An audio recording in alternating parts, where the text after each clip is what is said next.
السلام علیکم ورحمۃ اللہ وبرکاتہ مائی ڈیئر برادرز اینڈ سسٹرز. آج کا اہم سوال یہ ہے کہ کیا المسیح الدجال کے آنے کا وقت آ گیا ہے یا نہیں. ایک بات ہمارے لیے سمجھنا یہاں ضروری ہے کہ جو بھی کوئی واقعات ہوتے ہیں وہ اپنی نشانیاں، اپنے سائنز جو ہیں وہ پہلے سے دکھانا شروع کر دیتے ہیں. جیسے بارش کے آنے سے پہلے ہی بادل اکٹھے ہو جاتے ہیں، ہمیں اس بات کے بارے میں آگاہ کر رہے ہوتے ہیں کہ بارش، آندھی، طوفان آنے والا ہے. بالکل اسی طرح سے دجال کے آنے سے پہلے بھی کچھ ایسی نشانیاں ہیں جو کہ نبی کریم صلی اللہ علیہ وسلم نے اپنی احادیث مبارکہ میں جن کا ذکر کیا کہ وہ اس کے آنے سے پہلے آئیں گی. صحیح بخاری کی ایک حدیث میں نبی کریم صلی اللہ علیہ وسلم نے یہ بات ارشاد فرمائی کہ آخری زمانے میں ایک ایسا ٹائم آئے گا جب ایک شخص جو ہے وہ قبر کے آگے سے گزرے گا اور خواہش کرے گا کہ کاش کہ میں اس جگہ پر ہوتا. ایک اور حدیث میں یہ بات سامنے آئی کہ ایک وقت ایسا آئے گا towards the end of times جب جو سچ بولنے والے ہیں ان کو لوگ جھوٹا کہنا شروع کر دیں گے اور جھوٹوں کو سچ بولنے والا سمجھا جائے گا. اس کا اندازہ آپ خود ہی لگا سکتے ہیں کہ آج جو لوگ بھی میڈیا پر آ رہے ہیں، جو لوگ بھی اپنے اپنے اوپینینز کو سامنے لے کے آ رہے ہیں، اکثر و بیشتر وہ لوگ ہیں جن کا نہ تو دین سے کوئی تعلق واسطہ ہے اور اکثر وہ باتیں کہتے ہیں جس میں کوئی صداقت نہیں ہوتی. ہمارا اپنا وقت جو ہے وہ دین حق سے زیادہ، اللہ کی کتاب سے زیادہ ان سورسز پہ لگتا ہے جس میں اکثر اوقات فالس نیوز اور فالس انفارمیشن ہوتی ہے. خود ہی اندازہ لگا لیں کہ ہم لوگ یوٹیوب کو دن میں کتنا ٹائم دیتے ہیں اور اللہ کی کتاب جو کہ حق ہے اس کو کتنا ٹائم دیتے ہیں. المسیح الدجال کے بارے میں جب ہم بات کرتے ہیں تو اس کے بارے میں نبی کریم صلی اللہ علیہ وسلم نے بہت وضاحت سے بیان کیا کہ وہ اصل میں ہے کیا. سب سے پہلی بات تو یہ کہ وہ ایک انسان ہے. ہاں، اس کے پاس بہت ساری سپر پاورز آپ کہہ سکتے ہیں، لیکن ہے وہ انسان ہی. صحیح بخاری کی ایک حدیث ہے جس میں نبی کریم صلی اللہ علیہ وسلم نے بے شمار سائنز گنوائے ہیں towards the end of time دجال کے آنے سے پہلے. اس میں سے ایک یہ ہے کہ دو بڑے گروہ جو ہیں جن کا آپس میں مذہب بھی ایک ہی ہے وہ آپس میں لڑ پڑیں گے. اس کے علاوہ یہ کہ تقریباً 30 کے لگ بھگ جھوٹے نبی یا جھوٹے دجال جو ہیں وہ آپ کے سامنے آئیں گے. دینی علم جو ہے وہ اٹھا لیا جائے گا، زلزلے آنا شروع ہو جائیں گے، وقت جو ہے بہت جلدی سے گزرنا شروع ہو جائے گا. اس کے علاوہ الفتن، بہت سارے فتنے جو ہیں ہمیں گھیر لیں گے.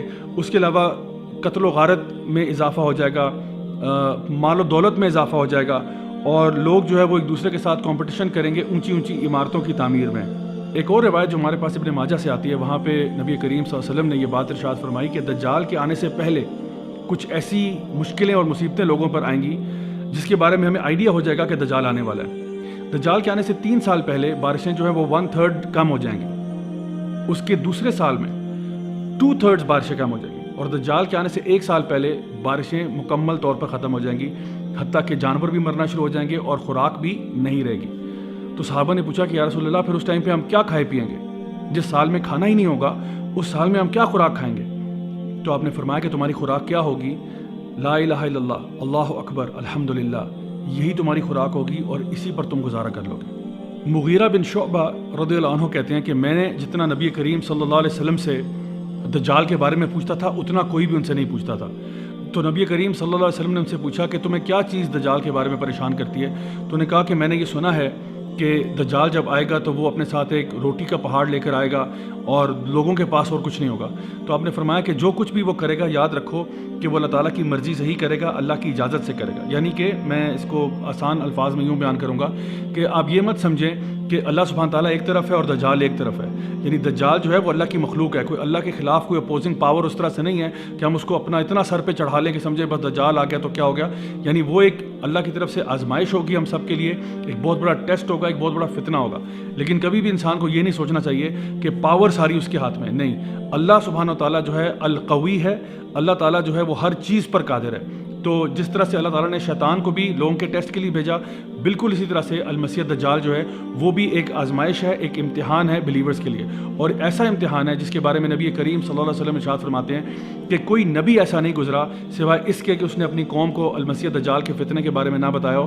اور آپ صلی اللہ علیہ وسلم نے یہ بات ارشاد فرمائی کہ کوئی فتنہ اتنا بڑا نہیں ہے آدم علیہ السلام سے لے کر قیامت کے دن تک جو کہ المسیح الدجال کے فتنے سے زیادہ بڑا ہو. جہاں تک المسیح الدجال کی ڈسکرپشن کی بات آتی ہے تو اس کی کمپلیکشن جو ہے وہ فیرش کمپلیکشن ہے، ریڈش کہہ لیں آپ کی اس کی سکن ٹون ہے. اس کے علاوہ یہ کہ اس کی جو بلڈ ہے وہ بہت بڑی اور ایک بلکی فزیک ہے.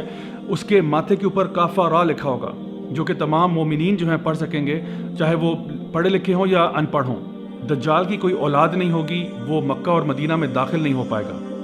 اور اگر ہم احادیث کا جائزہ لیں تو بات یوں سمجھ میں آتی ہے کہ لگتا ایسے ہے واللہ عالم کہ دجال جو ہے وہ ٹیکنالوجی کا بڑا ماسٹر ہوگا، کیونکہ آتا ہے کہ وہ زمین سے سارے خزانے نکال پائے گا اور وہ بہت تیزی سے ہوا کی سپیڈ سے ٹریول کیا کرے گا، اور یہ بھی کہ وہ ایک شخص کے والدین کو لگے گا ایسے کہ دوبارہ زندہ کر دیا، لیکن اصل میں وہ اس کے والدین نہیں ہوں گے، کیونکہ ہم یہ بات جانتے ہیں کہ جو ایک دفعہ مر گیا وہ واپس نہیں آ سکتا، بلکہ یہ دجال جو ہے یہ شیطانوں کی مدد لے گا، شیاطین جو جن میں سے ہیں ان کی مدد لے گا کہ وہ اس کے پیرنٹس کا روپ دھار کر آئیں اور اس کو کنونس کرنے کی کوشش کریں کہ تمہیں دجال کی عبادت کرنی چاہیے۔ دجال کا مطلب ہی جھوٹا ہے، امپوسٹر، لائر، ڈیسیور، وہ جو لوگوں کو دھوکہ دینے والا، فریب دینے والا۔ تو وہ ظاہر تو یوں ہی کرے گا کہ وہ انسانوں کی مدد کے لیے آیا، لیکن اصل میں وہ لوگوں کے لیے بہت بڑا فتنہ ہوگا۔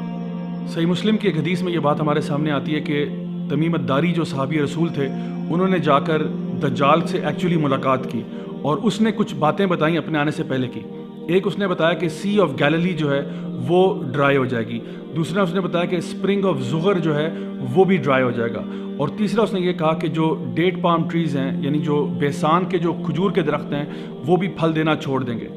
آج جتنی میری ریسرچ ہے اس کے مطابق یہ تقریباً ساری چیزیں ہوتی نظر آ رہی ہیں۔ اسپرنگ آف زغر مجھے نہیں معلوم اب کہاں پر ہے، کیونکہ جتنا بھی اس کے بارے میں آپ سرچ کریں مجھے تو انفارمیشن نہیں مل پائی، شاید وہ چشمہ ختم ہو چکا ہے۔ جہاں تک سی آف گیلیلی کی یا لیک ٹائبیریس کی بات ہے اس کا پانی کانسٹنٹلی ڈپلیٹ کرتا چلا جا رہا ہے۔ اور رہی بات ڈیٹ پام ٹریز آف بیسان کی، تو اس کے بارے میں بھی کچھ ریسرچ پیپرز اویلیبل ہیں کہ وہاں پہ جو ٹری پاپولیشن ہے کتنی بری طرح سے وہ افیکٹ ہو رہی ہے، بیکاز لوگ اس کو کاٹ رہے ہیں اور اس میں کچھ انفیکشن ڈیولپ ہو رہی ہے۔ نبی کریم صلی اللہ علیہ وسلم نے یہ بات بھی ارشاد فرمائی کہ جب دجال آئے گا تو وہ شام اور بابل کے بیچ میں سے آئے گا، یعنی کہ جو پریزنٹ ڈے سیریا جارڈن کا ایریا ہے وہ اور عراق کے بیچ میں سے جو ایک بیلٹ بنتی ہے وہاں سے کہیں سے وہ نمودار ہوگا جب فرسٹ ٹائم وہ دنیا میں آئے گا۔ آخر میں یہ کہ دجال کا خاتمہ جو ہے وہ عیسیٰ علیہ السلام کے ہاتھوں ہوگا۔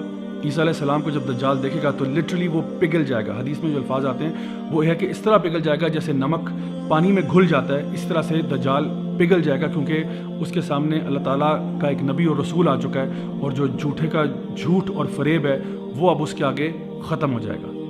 نو my dear brothers and sisters, آپ یہ ساری باتیں سننے کے بعد سوچ رہے ہوں گے کہ تو کیا اس کا مطلب ہے کہ دجال آنے والا ہے، کیا اس کا وقت آ چکا ہے؟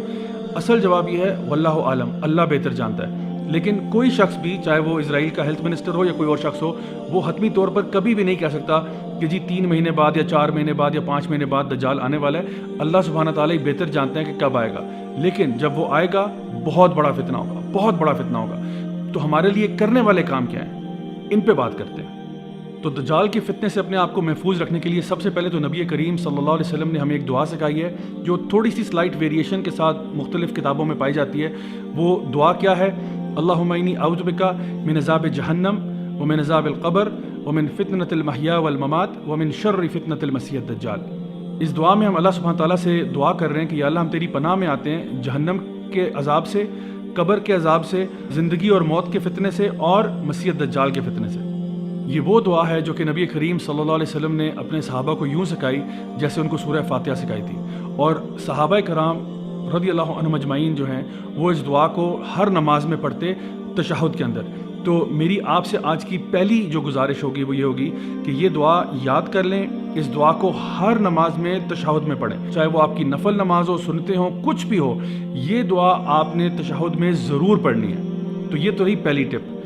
دوسری چیز جو آج کی میں آپ کو بتاؤں گا وہ یہ ہے کہ سورہ الکہف ہمیں ہر جمعے کو پڑھنا چاہیے۔ آج چونکہ الحمدللہ جمعے کا دن ہے تو اس لیے جمعے کے دن یعنی جمعرات کے ٹائم سے لے کے مغرب سے لے کے جمعے کی مغرب تک آپ سورہ الکہف کی پوری طور پہ تلاوت کریں۔ انشاءاللہ اس کے بارے میں کیا آتا ہے کہ یہ ایک ہفتے سے لے کے دوسرے ہفتے تک، یعنی ایک جمعے سے دوسرے جمعے تک انشاءاللہ آپ کی رہنمائی کرتی ہے، آپ کے لیے ایک لائٹ بن جاتی ہے، آپ کے لیے ایک نور بن جاتی ہے، اور انشاءاللہ آپ کو یہ فتنہ آف مسیح الدجال سے بھی دور رکھے گی انشاءاللہ۔ آج کی تیسری اور آخری بات یہ ہے کہ سورہ الکہف کی جو پہلی 10 آیات ہیں ان کو اچھی طرح سے یاد کر لیں، ان کو حفظ کر لیں۔ یہ اس لیے کیونکہ نبی کریم صلی اللہ علیہ وسلم نے اس کے بارے میں بھی ہمیں رہنمائی فرمائی ہماری، چاہے پہلی 10 آیتیں کر لیں یا آخری 10 کر لیں یا دونوں کر لیں تو زیادہ اچھی بات ہے۔ اور خاص طور پر سورہ الکہف جو ہے اس کو ترجمے کے ساتھ پڑھنا، تفسیر کے ساتھ پڑھنا، سمجھ کر پڑھنا، کیونکہ جتنے فتنے سورہ الکہف میں مینشنڈ ہیں اللہ ہم سب پہ رحم کرے، یہ سارے کے سارے فتنے مینیفیسٹ ہو جائیں گے جب دجال آئے گا تو۔ میری دعا ہے کہ اللہ تعالیٰ ہم سب کو اپنے حفظ و امان میں رکھے، ہمیں ہر طرح کے فتنوں سے محفوظ رکھے، چاہے وہ وبائی امراض ہوں یا وہ دنیا کے زندگی اور موت کے فتنے ہوں یا وہ دجال کا فتنہ ہو. Until next time, this is me, Raja Zawlak, signing off.